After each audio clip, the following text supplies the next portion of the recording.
Bonsoir la famille, j'espère que vous allez bien. En tout cas moi, ce qui me concerne, vous le savez déjà, moi je ne vais pas bien. Je ne sais pas pourquoi je ne vais pas bien, mais vous le savez très bien au fond de vous que je ne vais pas bien.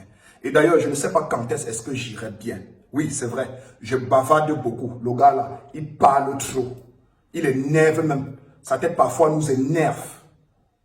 C'est tonton de bonheur, hein, tonton bonne nouvelle. Le gendarme de la toile, je reste l'unique gendarme de la toile. Bienvenue sur la page de Mirador. Alors, si tu es nouvelle ou nouveau ici, sache qu'il serait très important pour toi en tant qu'Africaine, Africain, de partager agressivement cette vidéo parce que c'est très important pour l'Afrique.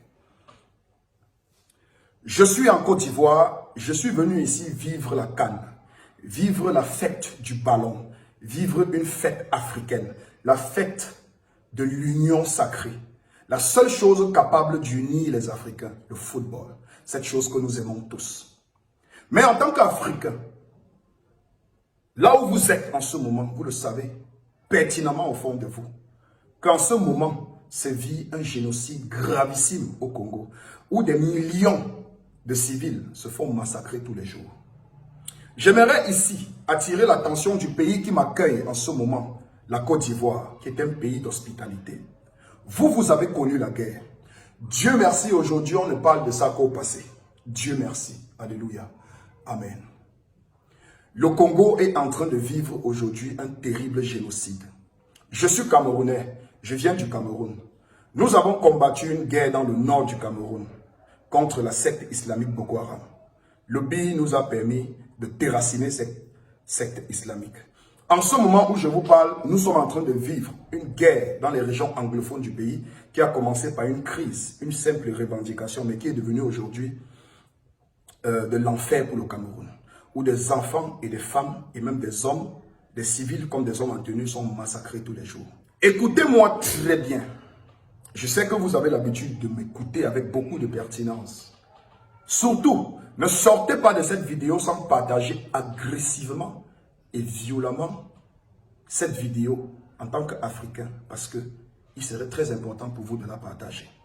Demain aura lieu les demi-finales de la Coupe d'Afrique des Nations, de notre grande fête de football, la seule chose capable d'unir tout le peuple africain. Cette demi-finale se jouera principalement entre 4 pays, 4 grandes nations. La Côte d'Ivoire qui aura en face d'elle le Congo et le Nigeria qui aura en face de lui l'Afrique du Sud. Ces 4 pays que je viens de citer sont des pays qui à un moment donné pendant leur existence en Afrique ont connu beaucoup de sang versé. La Côte d'Ivoire en a connu, comme je le disais tantôt, l'Afrique du Sud en a connu l'apartheid. Aujourd'hui, on peut se réjouir que même si ces différentes mentalités continuent de sévir dans ce pays, au moins le travail et les 27 ans de prison de Nelson Mandela n'auraient pas été un gâchis. Le Nigeria en a connu également des moments de trouble, des guerres interreligieuses à l'époque de Idi Amin Dada où il y a beaucoup de dictatures. Le Congo en ce moment est en train de vivre le plus grand génocide jamais enregistré en Afrique. Le Cameroun, mon pays d'origine, en ce moment où je suis en train de vous parler, se vit une guerre dans les régions anglophones de mon pays.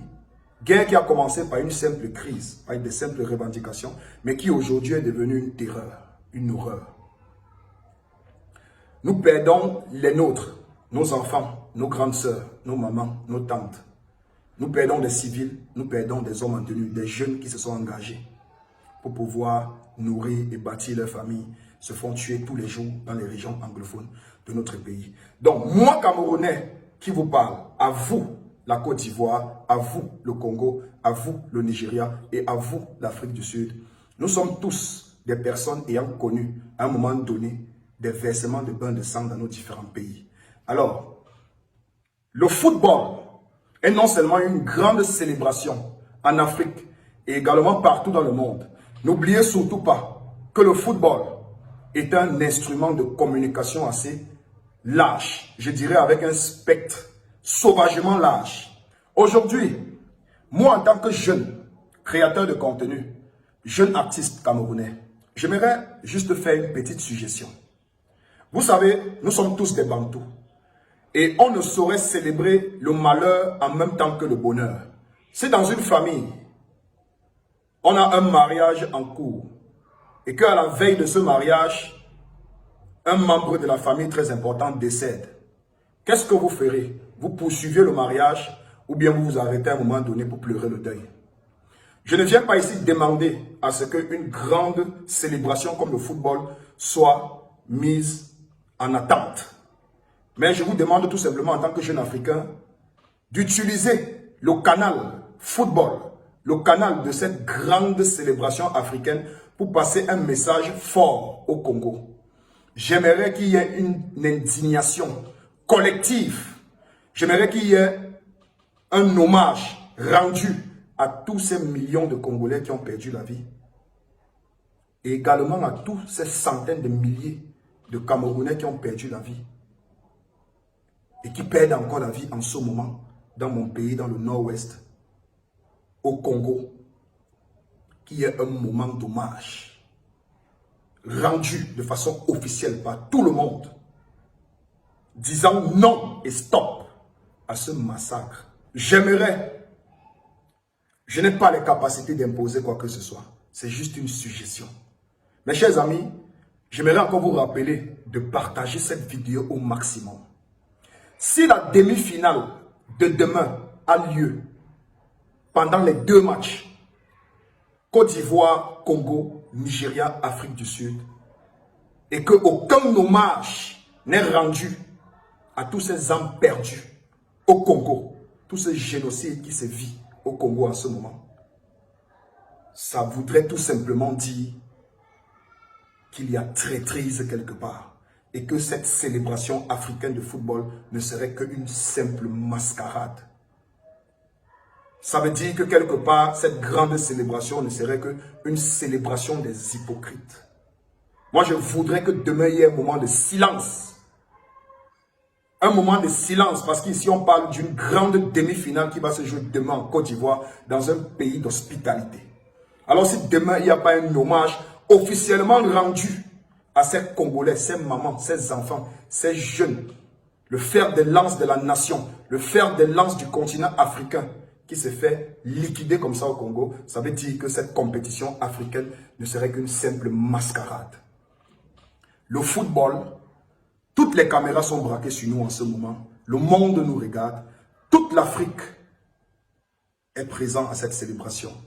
Et c'est le moment d'avoir une indignation collective et de se dresser contre ce génocide en disant non, nous ne voulons plus de ce génocide.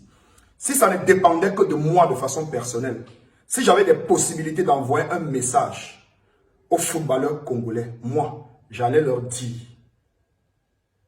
de ne pas jouer ce match, de déclarer forfait, de refuser de jouer ce match pendant que les mamans, les enfants, les jeunes, le fer de lance de la nation se fait lapider au pays. C'était Miraldor, le gendarme de la toile. Merci de partager cette vidéo et bonne chance aux différentes équipes. À demain.